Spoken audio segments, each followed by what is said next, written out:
അതെ, അവളെ ഞാൻ മുറിയിൽ അടച്ചു പൂട്ടിയിട്ടു. ഇതാ ചാവി കിടപ്പുണ്ട്. ആരെ? വിസ്മയോ? അതെ, ആ അരമുറി ഡോക്ടർ തന്നെ. കണ്ണും വെട്ടിച്ച് ചാടിപ്പോയി ടൗണിൽ കറങ്ങി നടന്നാ പിന്നെ എന്ത് ചെയ്യുമെന്ന് പറ.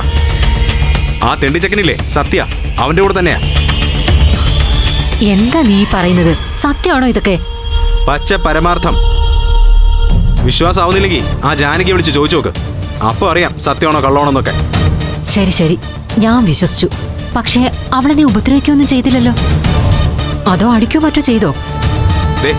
അതും പറഞ്ഞ് ചേച്ചി എന്നെ വെറുതെ പ്രഷർ കയറ്റണ്ട. അവളെ തല്ലിക്കൂട്ടി ഒരു മൂലയിൽ ഇടണമെന്നൊക്കെ എനിക്കുണ്ടായിരുന്നു. പക്ഷെ ഞാനത് ചെയ്തില്ല. പകരം ടൗണിൽ നിന്ന് കാറി കയറ്റിക്കൊണ്ട് വന്നിട്ട് പിടിച്ച് വലിച്ച് മുറിയിൽ കയറ്റി വാതിൽ അടച്ചു പൂട്ടി. അത്രേ ഉള്ളൂ. ആ പെണ്ണിത് എന്ത് കണ്ടിട്ടാ തുള്ളുന്നെന്ന് മനസ്സിലാവുന്നില്ലല്ലോ. മുമ്പ് ഒരു തവണ ചാടി പോകാൻ തുനിഞ്ഞിറങ്ങിയപ്പോ തടഞ്ഞതല്ലേ നമ്മള്? അതുകൊണ്ടെങ്കിലും മനസ്സിലാക്കേണ്ടതല്ലേ ആ വീടിന്റെ പുറത്ത് കിടന്നിട്ട് എങ്ങോട്ടേക്കും രക്ഷപ്പെട്ടു പോകാനാകില്ലെന്ന്. കൂട്ടിനാ ചെക്കൻ കൂടി ഉണ്ടെന്ന് കേൾക്കുമ്പോഴാ ഒരു മാതിരി. നിന്റെ കയ്യിൽ നിന്ന് കിട്ടിയിട്ടും ജാനകിയുടെ ആ മുടിഞ്ഞ സന്തതി ഇതുവരെ ഒന്നും പഠിച്ചില്ലേ? കഷ്ടം തന്നെ. അതിന് അവന് വല്ല വെളിവും വെള്ളിയാഴ്ച ചേച്ചി. ആ ഡോക്ടർ പെണ്ണവനെ പറഞ്ഞോ പ്രലോഭിപ്പിച്ചോ കൂട്ടിക്കൊണ്ട് പോയതായിരിക്കും. ഇന്റർനെറ്റ് കഫേയിൽ പോയതാണെന്നൊക്കെ അവള് ന്യായം പറഞ്ഞത്. പക്ഷേ കുടിച്ച വെള്ളത്തിൽ വിശ്വസിക്കില്ല ഞാൻ. അവളുടെ നെകളിപ്പ് കാണുമ്പോഴേ തോന്നിയതാ അവളുടെ പിന്നിൽ മറ്റാരോ കളിക്കുന്നുണ്ടെന്ന്. അല്ലാതെ ഇത്ര ധൈര്യത്തിൽ നമ്മുടെ നിയന്ത്രണത്തിന്റെ വേലി ഭേദിച്ച് അവൾ പുറത്തു പോകാൻ ശ്രമിക്കില്ല. അത് ശരിയാ. പിന്നെ കളിക്കുന്ന ആ വില്ലൻ സത്യല്ല ചേച്ചി, നമ്മുടെ സ്വന്തം ചോരയാ. നമ്മുടെ അജയ് തന്നെ, അജയ് ഘോഷ്. വാട്ട്? അജയ് ഘോഷോ? നീ എന്താ ശിവ ഈ പറയുന്നേ? 100% സത്യം. പക്ഷെ ആർക്കായാലും അപ്രിയ സത്യങ്ങൾ കേൾക്കുമ്പോൾ ഞെട്ടലുണ്ടാകും ചേച്ചി. എന്നാൽ യാഥാർത്ഥ്യത്തെ നമ്മൾ ഫേസ് ചെയ്തേ മതിയാവും. അജയനും വിസ്മയും ടൗണിൽ സംസാരിച്ചിരിക്കുന്നത് ഞാൻ നേരിട്ട് കണ്ടതാ, എന്റെ ഈ 2 കണ്ണുകൾ കൊണ്ട്.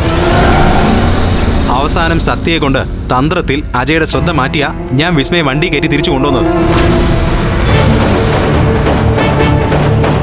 ഏതായാലും ഞാനാണ് വിസ്മയെ കടത്തിക്കൊണ്ട് പോയതെന്ന് അജയന് പിടികിട്ടിയിട്ടില്ല. അതാണ് ഒരു ആശ്വാസം. ഇപ്പോഴും എനിക്കത് വിശ്വസിക്കാനാവുന്നില്ല ശിവ. അജയും വിസ്മയും തമ്മിൽ എന്ത് ബന്ധമുള്ളത്? അവര് തമ്മിൽ കാണാനോ പരിചയപ്പെടാനോ ഉള്ള ഒരു സാഹചര്യം ഉണ്ടായിരുന്നില്ലല്ലോ. ഇതൊക്കെ ഇനി ആ അളകനന്ദയുടെ നാടകമാണോന്നാ ഇപ്പോഴെന്റെ സംശയം. അത് നമ്മൾ അന്വേഷിക്കേണ്ടി വരും. അതെന്തായാലും അജയനും വിസ്മയും തമ്മിൽ ഒരു വെരി ക്ലോസ് റിലേഷൻ ഉള്ള മട്ടില സംസാരിച്ചിരിക്കുന്നുണ്ടത്. അവളോട് ചോദിച്ചപ്പോ പക്ഷേ വെറും പരിചയക്കാരാണെന്നാ പറഞ്ഞത്. ഒരു വക കൂടുതൽ മിണ്ടുന്നില്ല. എന്നാലും അതൊരു അത്ഭുതം തന്നെയാ. ഒരർത്ഥത്തിൽ രക്തം രക്തത്തെ തിരിച്ചറിയുന്നല്ലേ പറയുന്നത്. അജയന്റെ കുഞ്ഞ് വിസ്മയുടെ ഉള്ളിൽ വളരുന്നത്. അപ്പൊ ആ പൈതൽ സ്വന്തം അച്ഛനും അമ്മയും തമ്മിൽ കണ്ടുമുട്ടാൻ ഒരു നിമിത്തമായതാണെങ്കിലോ? അല്ലെങ്കിൽ ഈ പ്രപഞ്ചം തന്നെ അവരെ കൂട്ടിമുട്ടിച്ചതായിക്കൂടെ? അയ്യോ എന്റെ ചേച്ചി, ദേ ഇങ്ങനെ ഫിലോസഫി പറഞ്ഞ എന്നെ ഭ്രാന്ത് പിടിപ്പിക്കരുത്.